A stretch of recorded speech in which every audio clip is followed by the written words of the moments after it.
To create a new patient in the EVO database, begin by pressing the Patient key toward the bottom right-hand part of the keyboard. This will take you into the Patient Search menu. Next, use your trackpad and cursor to tap on the Create button at the bottom of the screen, or press the corresponding F3 key. Here you will enter the patient name, owner last name, and additional data such as species, gender, age, and weight.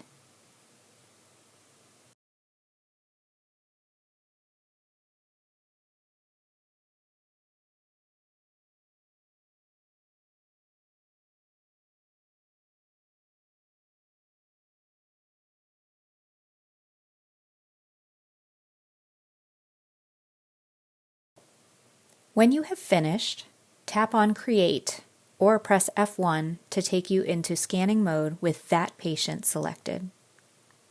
When a patient's name is seen at the top of the scanning screen, any images saved will be stored in that patient's master folder under the corresponding date, making it simple to locate at a later time. To finish the exam, press the Patient key once again and press F2 or use the trackpad to select End Exam. The scanning screen will reappear with no patient selected.